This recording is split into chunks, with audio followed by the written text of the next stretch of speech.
Plenty to do in the NFL, but I did want to start with college briefly because something just crossed my eyes that I just showed Rico pre-show that I thought was pretty cool. Have you seen? No, but have you seen Baylor's new uniforms? No, I have not. They unveiled 3 different styles. They have all greens, all yellows, all whites. I think you should pull them up. I think they look pretty good. What do you think, Rico? What was the last one? All whites. All right.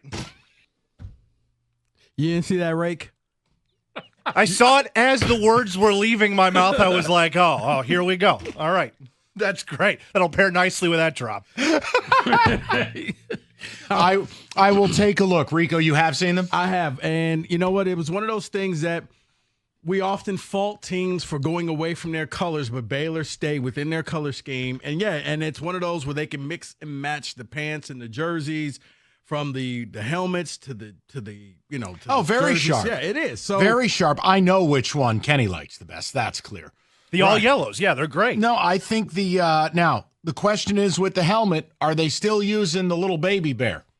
You know, the guy with his little hat on, like the Wolverines have their alternate version of it. No, I don't know if they showed the side of the helmet. I'm just assuming it says they look BU. blank on here. It looks like the East Bay catalog. I'm assuming it says either BU, but they could probably just slap a decal on the helmet. I like them. I think they're clean. They're sharp.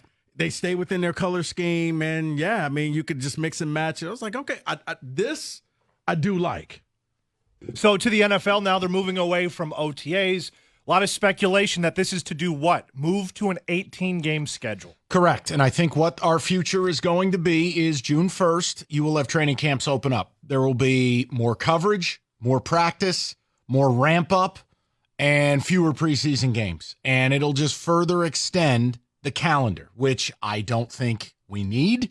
So what, down to like 2 preseason games? Correct. But I think what they will do is start OTAs in more of a formal manner, and it's going to be a ramp up, because I do think there's something to it, Rico, when you cut down the preseason games and you cut down the hitting, the soft tissue injuries, and the first few weeks of the regular season look very sloppy. Because I was going to say which game is going to be the important game, game number 1 or game number 2, because it used to be in the 4 game, it was game number 3. Yeah. And now it's game number 2. And so which one is it? Did you come out in that first half with everybody and then power it down? Or do you build up to the first half of the second game? But you're right. I think you're going to see more injuries in those first couple of weeks, because coaches are going to have to say, hey, do we just need to get our guys out there that are used to hitting, and maybe everybody but the quarterback plays?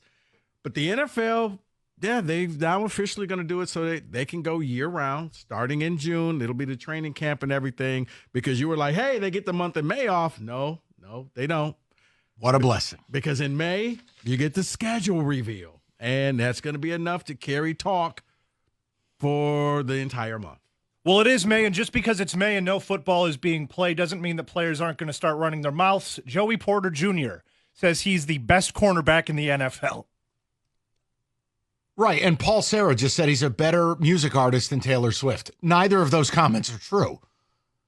Why would he say, you know what? I'll leave it to Rico. I mean, I'm a better actor than Denzel. Right, so. Exactly. What on earth? Kenny, I don't understand it, but you know what? Here's where we're at now. Was he on a pod, or was he hosting his own Twitch show? And here's what you got to also remember. That fan base is going to love it, because if Terrion Arnold came out and said the same thing, I'm going to be the best corner, the entire city of Detroit would eat that up. I like what Terrion said about his mother. I believe he said, if my mom came up to the line of scrimmage and tried to jam me, I'd put her in the dirt, and she knows it. I'm like, I like this guy. Did you see the whole story? Not just that clip. Like, the beginning is him and his mom had a relationship, man, where they there was no love lost. Like, Darian, maybe you weren't the favorite child. Uh-oh. So this one per Florio, as more competent receivers enter the NFL draft, he poses the question, will the wide receiver market go the way of the running back market, in that you draft one, you run them into the ground, you draft another, you run them into the ground? I think so, unless you have a special one. Now, for running backs, it's rare that somebody really gets re-signed. For wide receivers, I think if you realize I have a top 5 wide receiver, I got to make sure I keep this guy around, because he is a difference maker. But, Kenny, I do think that a lot of guys are only going to be around with a team for 5 years. And we may be seeing this with J-Mo, where J-Mo, because of Amon-Ra, they'll pick up his 5th-year option, and then in year 6, he's going to be someplace else, not because he's not talented, just because, we just can't afford you.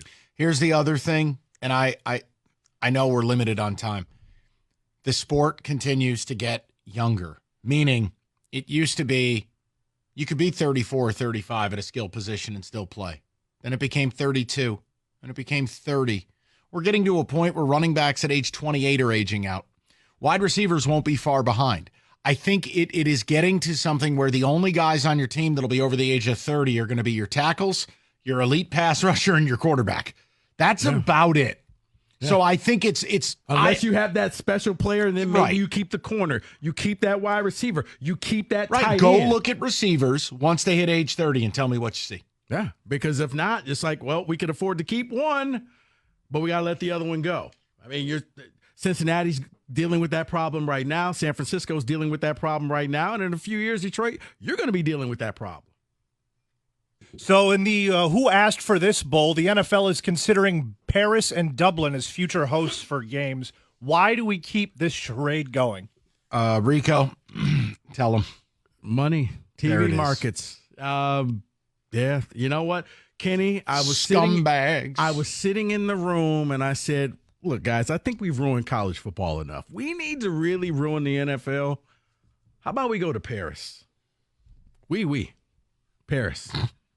Didn't you want a game in Dublin? No, I don't want any of it. I don't like any of it, and I don't need football at 9 a.m. I'm not a big fan of this, but like when Notre Dame went there, I'm like, okay, I kind of get it. The Irish, all right, it's hokey, but whatever.